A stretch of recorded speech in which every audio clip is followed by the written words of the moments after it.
po, patungo po sa Good Shepherd. Ano po?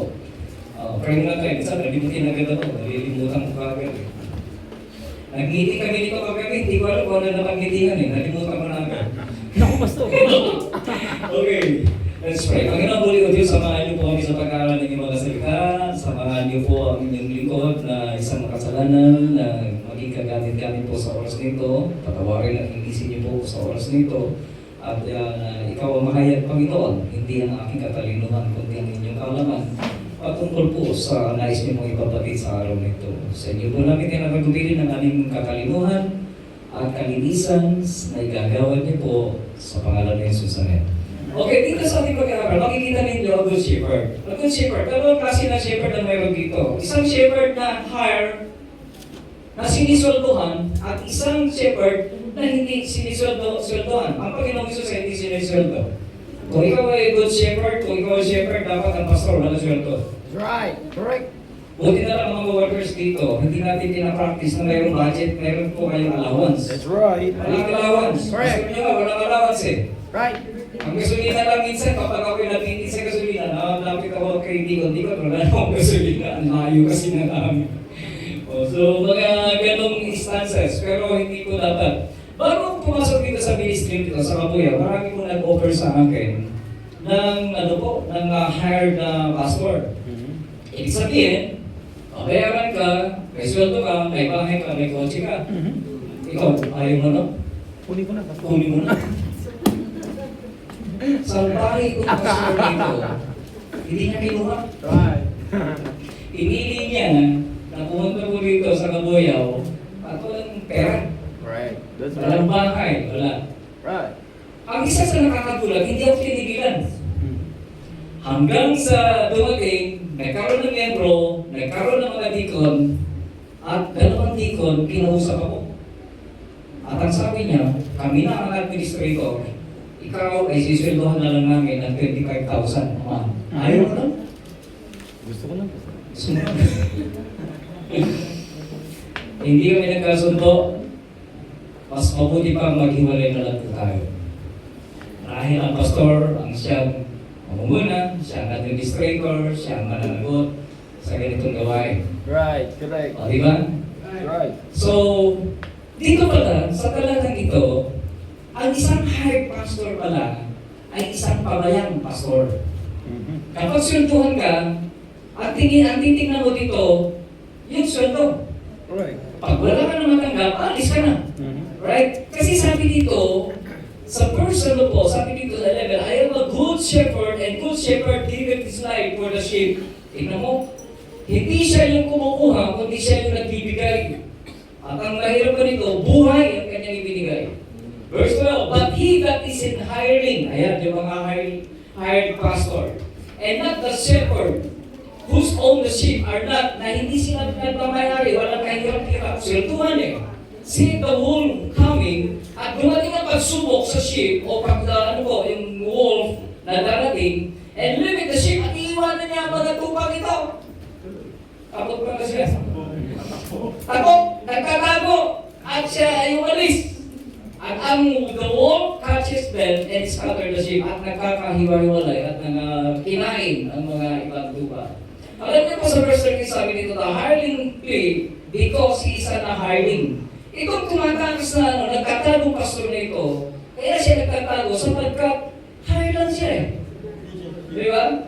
And carried na for the sheep. Ang problema, ang hired pastor, wala pa talagang pagmamalasakit sa kanyang asa, tuba, hindi kanya tuba eh, sa tuba, for the sheep.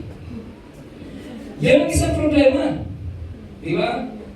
At, alam mo minsan, kahit yung pastor na nakilala ko, yung nag-iinagano siya yung pumalik sa akin nung mayroon nag-offer sa akin, ay siya kumuha.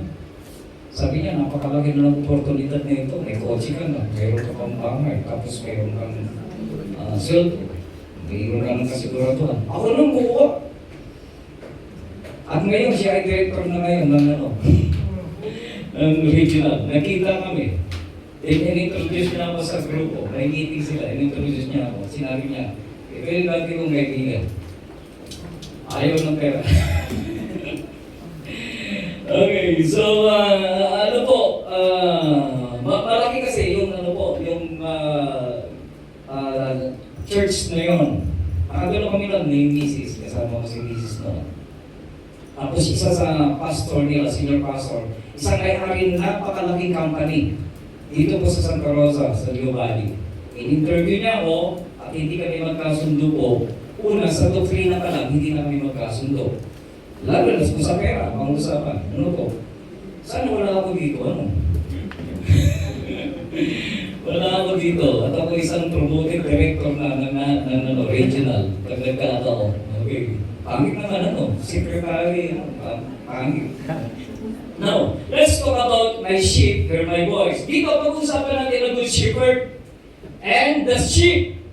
So dito, ituloy natin yung pag-aaral, my sheep, hear my voice. So dito sa talagang ito, yung dito po ay nagpapahayag po na kung saan ang mga nakikinig ay handang sumunod sa Panginoon. Ano ang mangyari? Ang nakikinig ay handang sumunod sa Panginoon. These kinds of listening results in faith. Tama? Yes. Kung hindi ka magtitiwala, hindi ka susunod. Right. Right? Right. At hindi ka kailanman, kung wala kang pananampalataya, kailanman hindi ito magbubunga ng pagsunod. Romans 10:17.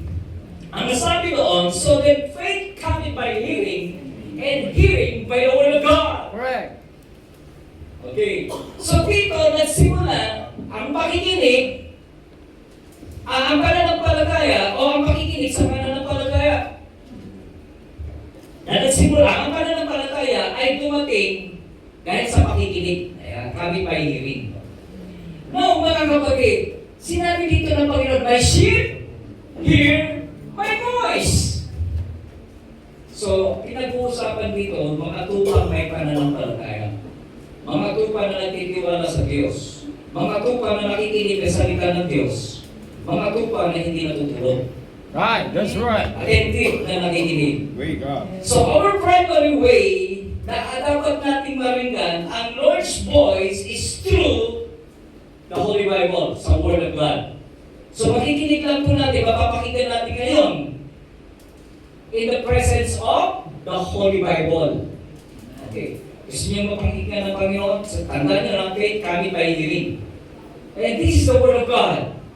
At dito ay mapagpatibay po natin kung paano. So meaning, hearing the voice of the Lord by reading the God's Word. Right. Ayan. So ito na yun, ha? Remember, sinabi niya, my sheep hear my voice. Kung lilinawin natin, ang kanyang mga tupa ay nagbabasa ng Biblia. Why? Because this is the Word of God. Right? This is the Word of God. Kung tupa ka ng Diyos, kung tupa ka ng Panginoon, lagi ka magbabasa ng Bible. Right. Kaya nga sabi ko nga kay Deacon Jerry, sabi ko Deacon, na huwag natin pagsabay-sabayin ang ating devotion. May oras. Akin ang umaga. Madaling araw akin. Right. Dahil tulog ka pa nun. Kakatulog lang. Ako, kagigising lang bilang matanda. At yung mga matatanda, mag-i-amin agad yan. Right. Una-una si Kuya Boy. Yan, mga sinyalis na mga matatanda. Pag kayo sumagot ng maaga, matanda kayo. Si Brother Eugene. Yo, yo. Pangalawa, pastor. Talagang matanda rin. Tapos yung iba, ayaw umamin. Ay, ayaw mag-comment. Nagpapatagpan din mag-amen. Sister Mayet, nag-amen din. Sabi ko pumira, halos sabay-sabay kami gumigising. Mga senior. Mga senior. Minsan nalilimalimot din ako. Kahapon, gumawa ko ng devotion. Nalimutan kong iset. Tapos nagpahinga uli ako. Kaya nag-isip ako ng maaga. Tapos yung bumigat yung aking mata. Akala ko na-iset ko. Pagdating ka tanghali, nakita ko na, yun kayo na. Sabi ko, hindi pa na ako nakapag-send. Yun ang problema ng matanda. Okay, now, dito sa ating pag-aaral, hearing the voice of the Lord, saan yung aking remote? Hearing the voice of the Lord by reading the God's Word. Then, dito, makikita po natin that when we get to know Him, knowing Him produces what? Faith.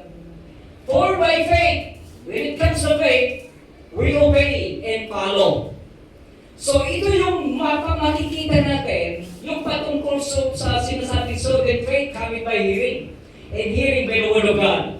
Yung mga nakikinig, sumusunod.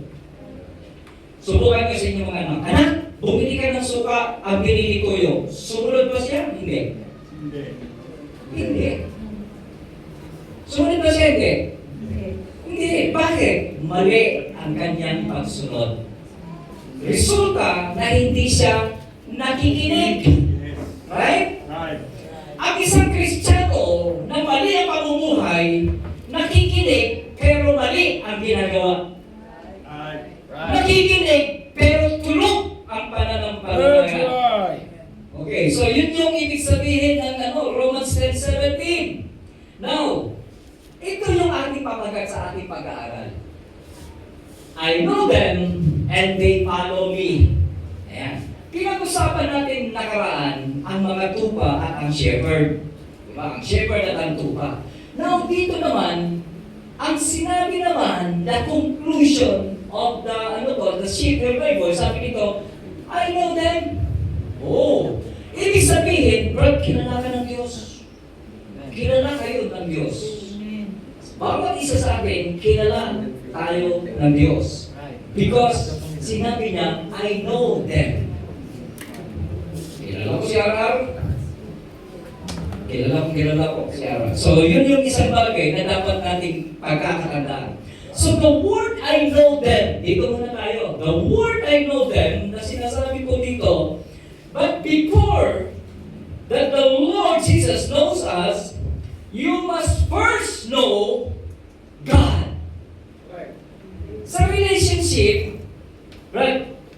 Pag sinabi ko, kilala mo si Juan de la Cruz? Hindi mo kilala.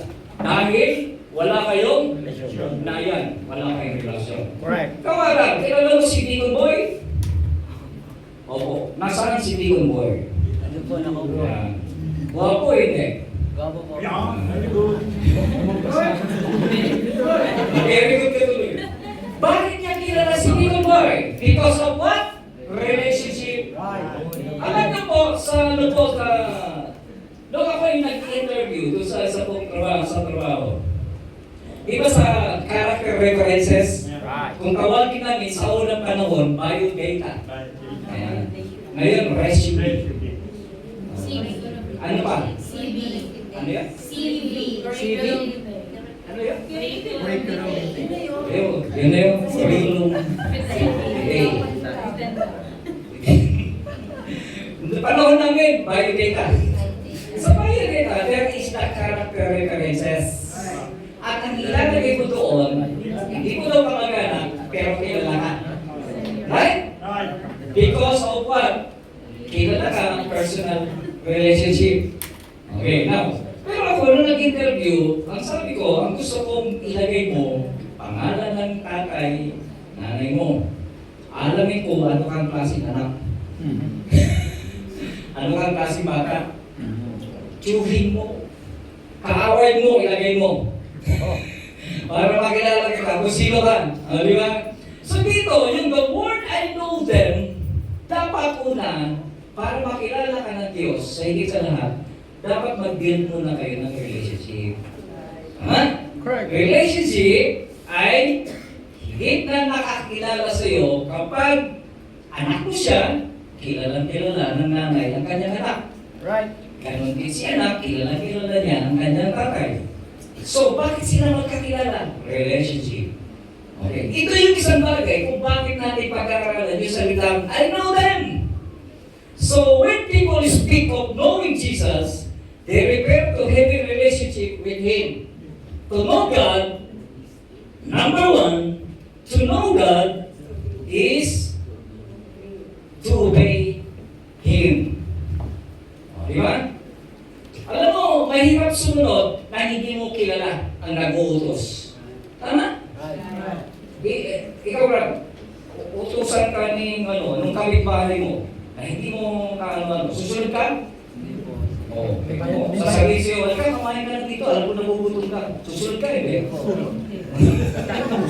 Wait ka lang. Brad, may lechon dito, masarap. Muna dito sa inyo. Binagaw sa Ayaw mo pa rin. Take out na lang. Pastor. Hindi ako plastic na. Ikaw talaga. So dito, ito yung sinasabi natin, the relationship, repairing about the relationship. So to know God is to obey Him. So sabi dito sa verse John chapter 2, verse 3 and 4, and hereby we do know that we know Him if we keep His commandments. Knowing God, you need to obey God. Dahil kapag ikaw ay hindi sumunod sa Diyos, sasabihin mo, kilala mo ang Panginoon, then hindi ka marunong sumunod, gaano? Kakasinungaling. Gaano ka? Then, sabi sa verse 4, He that said, I know Him, and keepeth not His commandment. He is not obeying God. He is what? Liar. Liar! And the truth is not in Him. Correct. Maraming Kristiyano, akala nila, Kristiyano is a title and they are what? Naka-indicate na sa kanila ang pagiging obedience. No! You need to know Him and keep His word. Kaya nga sabi dito, to know God is to obey Him. Yun yung isang bagay na dapat natin pakakatandaan. Now, makita natin dito that my sheep hear my voice and I know them. So dito sa talata nito, know them, I know them, knowing Jesus is having a relationship. Now, what kind of relationship na nagsisimula? Una, relationship with acceptance to the Lord. So dito pa lang po tayo magkakaroon ng relationship. The Baptist, the church, is not the one para po tayo maging anak ng Diyos. Para magkaroon ka ng relasyon, kailangan mabautisma ka sa isang religion? No. Dito, napakalinaw sa John 1:12, but as many as receive Him, to them giving Him power to become the sons of God. Relationship, even to them that believe on His name. So dito, mabibuild ang inyong relationship by accepting the Lord Jesus Christ, your personal God and Savior. Then, after that, nabuo na ang relationship. Ano pa ang relationship na mabubuo dito? Relationship to abide with Him. Why? Sapagkat abide in me, and I in you. As the branch cannot bear fruit of itself, except it abide in the vine, no more can ye, except ye abide in me. Wala kang magagawa. Gagawa ka ng kabutihan, gagawa ka ng mga bagay na hindi ka naman talaga walang relasyon sa Diyos. Lahat yan ay mapagkunwari. Right. Diba? Hindi makatotohanan sapagkat ang Diyos, sa iyong mga ginagawa, wala ang Diyos sa buhay mo. Right. Then another relationship. Relationship with Jesus result a new life. Tingnan natin, i-prove natin kung meron ka relasyon sa Diyos, may binagong buhay ka ba? Sige nga. Walang pagbabago, walang relasyon na nabuo. Sabi dito sa 2 Corinthians 5:17, therefore, if any man be in Christ, he is a new creator. All things are passed away, behold, all things are become new. That is the sign. That is the result. Every relationship, that is the new result na kailangan po natin itong maintindihan. Then another one, relationship with Jesus is having the Holy Spirit. Why? Sabi kasi dito, know ye not that ye are the temple of the Holy Spirit, which is what? Which is in you.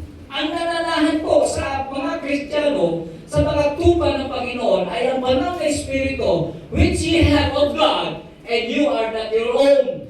Dito mga kapatid, namumuhay ang banal na Espiritu. Umiinom ka ng alak, naninigarilyo ka. So palagay mo, nandiyan ang banal na Espiritu? Because you're the temple of God, then hindi ka namumuhay ng tama. Walang banal na Espiritu. Nakala mo lang, may tunay kang Kristiyano. Yung pala, tunay kang sinungaling na Kristiyano. Because he's a liar. Right. At hindi sumunod sa Panginoon, he is a liar. Right. Then another thing, pakakatandaan po natin, sa talatang nito, yung I know them was referring to a relationship, the intimate, the deep intimate, The deep intimacy. It is not just knowing you, but it is about close relationship. He knows you by name. Yung sinabi niyan, I know them. Mga kapatid, sabi po sa Luke 10:20, notwithstanding in this rejoice not, that the Spirit are subject unto you, but rather rejoice! Magpakasaya kayo, because your names are written in heaven. At yung mga nakasulat sa aklat ng buhay, yun ang binabasa ng Diyos at alam niya na nandun ka. Amen. Register ka ang pangalan mo. Ikaw talaga si Richard Ray. Huwag ka magpalit ng pangalan, pagdating mo dun. Yung mga bakla, ipapalit ng pangalan. Noong unang panahon, sa biodata, nakalagay na doon yung male or female. Ngayon. Pumunta ka sa SM, may toilet ng pambakla at pangtumboy. Mali nga ako ng sulat eh. Anong pasok? Kasi kalahati niya, lalaki, kalahati babae. Sabi ko, paano napapasok dito? Kalahati lang yung gano'n.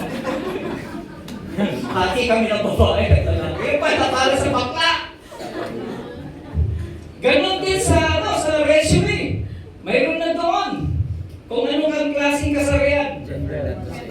Tingnan mo ha, sabi ng isa, Pastor, may kanula po ako. Kami yung ay nilikha ng Diyos na ganito na. At naniniwala kami na ang Diyos ang nagawa kung bakit kami ganito.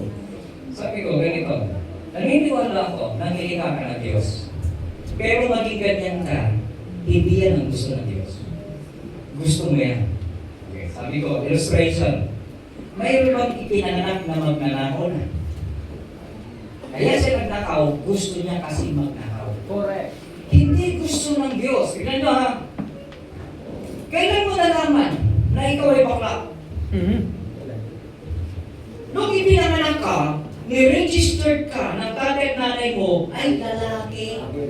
I-check lalaki. Kaya ang pinigay ng pangalan ay lalaki. That's right. Yan. Lalaki. Nung nagkaisip ka, pumasok ang kasalanan, hindi ka na lalaki. Naglalaki ka na. That's right. Alam mo. Mga kapatid, your names written in the heaven. At ito yung po na atin po dapat natin pakakatan. Magalang po kayo sa magalang kayo. May assurance tayo. Tatandaman tayo, Kuya Boy. Darating na kapanahonan. Pero na po naka-fellowship. Matanda na siya. Dati siya pastor. Sabi niya, 5 days na lang ang kanyang buhay. 70 na kasi siya. 5 days. Sabi niya, anong gagawin ko sa 5 days? Sa 5 days. Sa 5 years. 75 eh. 5 years anong gagawin ko? Sabi ko, ako, mayroon pa akong 15 years na gagawin. Sabi ko, una, ang ginagawa ko ngayon, bago ako nagiging malimutin, nagtutulong na ako ng mag-diretso kasi kailangan kong ma-share. Yung bago maubos yung aking kaalaman patungkol sa Biblia, ituturo na habang sariwa pa utak ko. Correct. Tapos ngayon, ang laki pala ng problema niya tungkol sa 5 years na yun. At nabuo, ito ka naman tinakalagay ko, is about the relationship. So yun ang naging problema. Building a relationship. So dito, makikita natin the deep intimacy. Another one, I know them. It is a divine recognition. Dito ha, Jesus recognizes the mark of a Christian as his true followers. Sa Acts 11:26, the disciples were called Christians first at Antioch. You know what? Christian is a divine name. Why? Because the word Christ is what? Na nakakabit po dito. The word Christ. Meaning, ingatan naman ninyo ang pagiging Kristiyano. Correct. Because it was the divine recognition, divine calling of God to be a Christian. At yan ay dapat ninyong pakakaingatan. Hayaan niyo huwag ingatan ang pagiging baptist ninyo. Huwag kayong magpakilala ng baptist. Magpakilala kayo ng Christian because that is a divine name. Amen. At dapat yan yung dapat nating pangangalagaan. Di ba? Nabasa ko nga, mayroon nag-send sa akin na pastor. Nalilito yung isang matandang pastor, isang congressman. Hindi niya alam kung naniniwala pa siya sa King James Version o hindi na. Ang bira. Eh, ano Bible na tama? Pag mali ang King James, ano ang Bible na tama? Di pare-pareho na tayo mali. Correct. Eh, ang original na pagsalin na pinanggalingan ng King James Version ay sa, ano po, sa original na kahulugan po na Biblia. Nawala man ang Biblia, nawala man ang lumang Biblia na preserve ang King James Version. Kaya ito po yung ano, ewan ko, ba't nagbago ang kanya paniniwala? What is a bishop? Naging congressman. Simula na naging congressman, naging baluktot na ang kanyang paniniwala. Ang problema, kasama siya sa flood control. Maleta, pastor pa. Practice pa naman. Maleta. May baleka. Nakatawa ako doon sa inakawin natin kanina eh. Yung plan of joy. Ay, kung plan control mo siya na sa akin. Okay, no. So, dito, ay panindigan kayo. Di ba? Kapag ang isang Kristiyano pumasok sa politika, huwag na kayong magkantang magtrabaho sa ano po, lalo na sa local government. Naranasan ko magtrabaho sa local government. Right. Umalis ako dyan, naka 2 years ako, umalis ako. Ay, corruption, very rampant. Yan. Okay, so hindi ako nanghinayang. Dahil ko pinanghinayangan na ako. Pero pagiging pastor, yun ang hindi ko, hindi ako nag-ano. Right, Amen. Pastor. Man. Okay. Now, the last one, I know that was referring to an unbreakable connection. This statement is connected to eternal security. Ang sabi ng Panginoon sa John 10:28, and I give them eternal life, and they shall never perish, neither shall any pluck them out, or anyone pluck them out of my hand. So, I know them, it is unbreakable connection. Correct. Hindi yan masisira sapagkat Diyos ang may hawak. At yan, ang Diyos ang siyang nag-iingat. And the other one, number 2, when we talk about ano po, the sheep that are not the Lord's sheep. Okay. Sino ba yung mga sinabing my sheep, hear my voice, bakit niya inaangkin o bakit niya ina-identify na ito ang kanyang mga tupa? Sapagkat may mga tupa na akala kasama sila doon sa sinabi ng Diyos, my sheep, hear my voice. Tingnan natin, yung mga hindi kasama sa my sheep. Number 1, those who are sheep, whose Lord is their belly. Ayan. Ibig sabihin, priority nila ang mga mundong bagay. Sabi nito sa Romans 16:18, o ito ha, sheep sila, pero hindi sila recognize ng Panginoon. Sabi nito, for they that are such serve not our Lord, yung mga hindi naglilingkod talaga sa Panginoong Hesus, at but their own belly. At sila naglilingkod dahil sa pakinabang. Correct. Ay, marami dito mga Kristiyano na nangawala na. Naglilingkod sila, may pakinabang. Di ba? Lalo na yung L3 na yan. Ang dami naging driver. Pinakinabangan nila. Nung nahuli sila ng pastor, kinuha sa kanila. Ayun, di na nagsimba. At ang natira na lang ng driver, si Brother Eugene. Ewan ko kung kailan ko mahuhuli ko. Isipin mong sasakyan ng simbahan, pinanghanap buhay.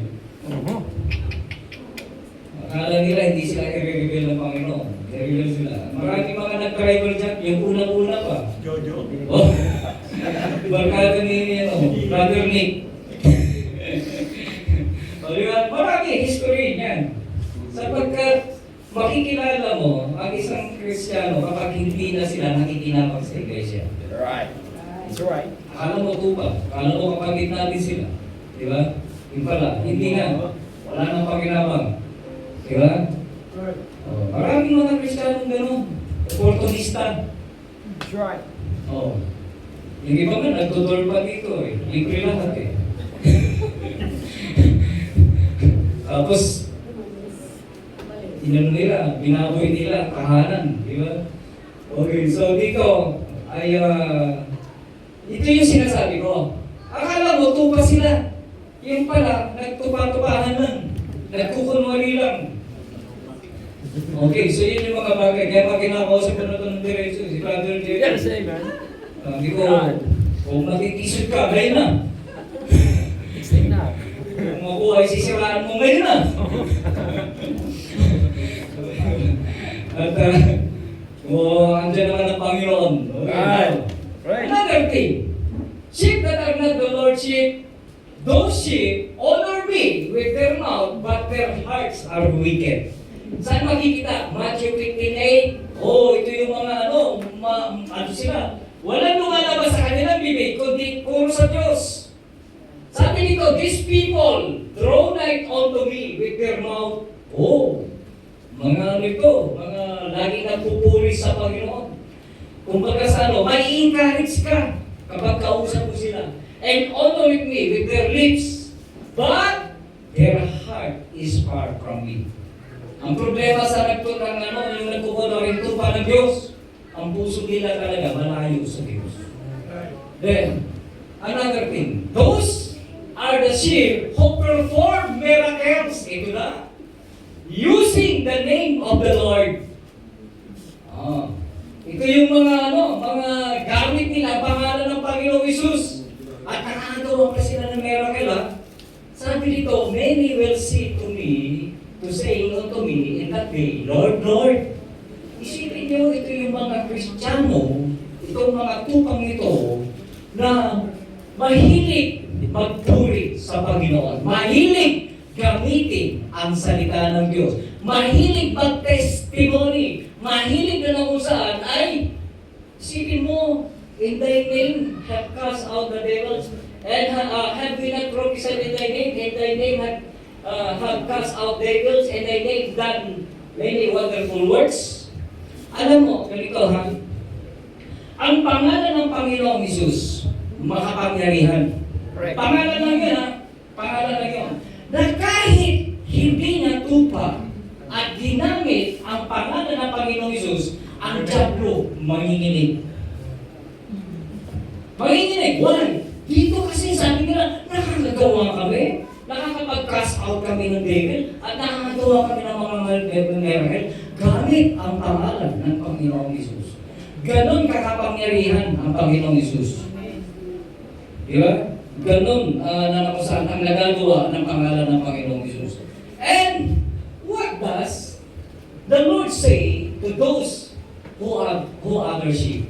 Ang sabi niya sa Matthew 7:22, and they will profess unto them. Yung mga binasa natin kanina, I never knew you. Pinag-aralan natin sila na sabi niya, my sheep hear my voice, and I know them.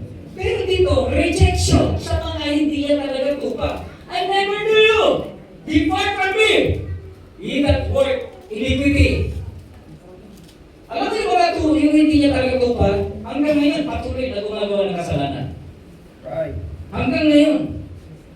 Ay, kung kayo ay nakasulat sa aklat ng buhay, bakit kayo patuloy na gumagawa ng kasalanan?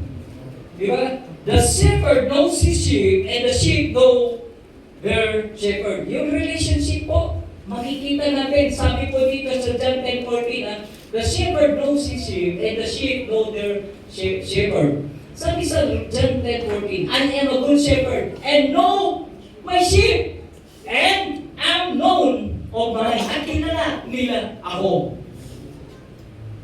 Kilala mo ba ang Panginoong Hesus? Saan mo siya nakilala? Faith cometh by hearing, and hearing by the word of God. Now, the last one. Follow me. I know them, and they follow me.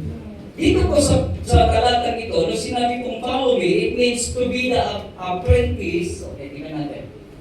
Follow me, it means to be apprentice, to use what is learned from the teacher and completely imitate his way of life. Ito yung isang bagay na kaya kasusunod dahil kilala mo siya at kilala ka niya. Magkakilala kayo, meron kayong relationship, at dahil po dyan, yung nagtuturo sa'yo ay ang shepherd, at siya at ang kanyang buhay ay ay naging halimbawa sa iyo, yun ang isang bagay na dapat natin itong pakakatandaan. The word follow me. Follow me, be a listener and a doer of the word. Sabi kasi dito, meaning learn to listen and actively apply it to daily life. Sa James 1:22, yung sinabi dito my sheep hear my voice. Sabi dito, be a listener and a doer of the word.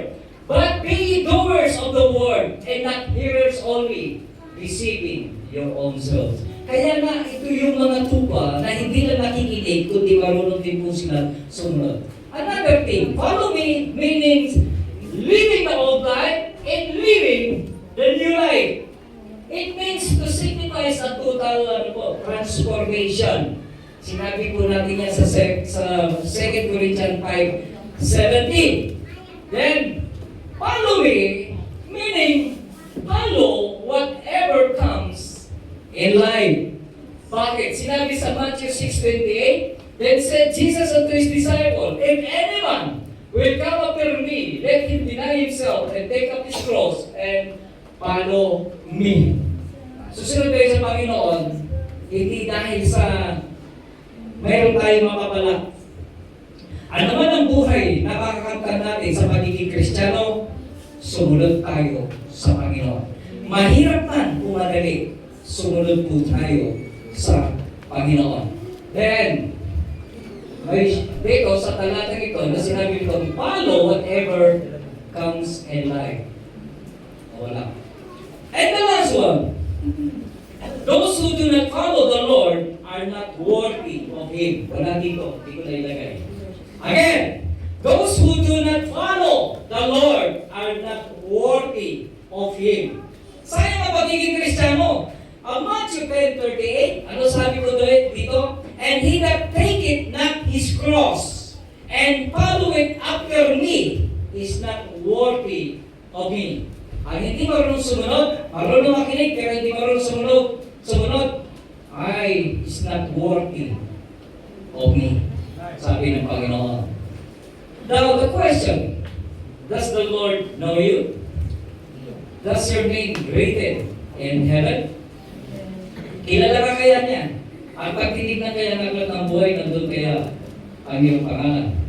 If that is you, why don't you know how to obey God?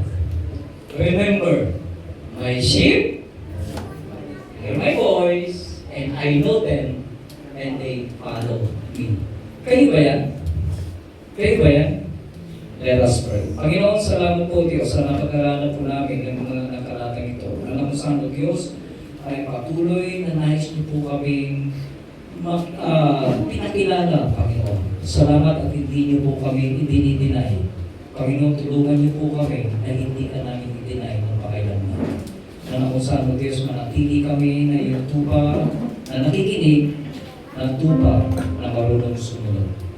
Panginoon, salamat po sa talatang ito na pinagkaloob niyo po sa araw na ito. Yung salitang my sheep hear my voice, and I know them, and they follow me. Meron po ba sa kalagitnaan ito, habang na kayo nakakita natin mga mata na nagsasabing, Pastor, ngayon ko lang na-realize na mahalaga pala ang makinig at ang makikinig sa pagsunod. Pastor, pag-pray niyo po ako. Gusto ko pong ang tupa na mananatili sa akin ay mananatili hanggang sa dumating ang Panginoong Jesus. Ang salitang tupa, ang pamumuhay bilang Kristiyano sa akin mananatili po sa akin. Ingatan ang pangalang tupang Kristiyano. Meron po ba dito na masasabi, Pastor, gusto kong ingatan ang pangalan banal na pangalan Kristiyano. Meron po ba? Amen. Amen. Praise the Lord. Amen. God bless. Amen.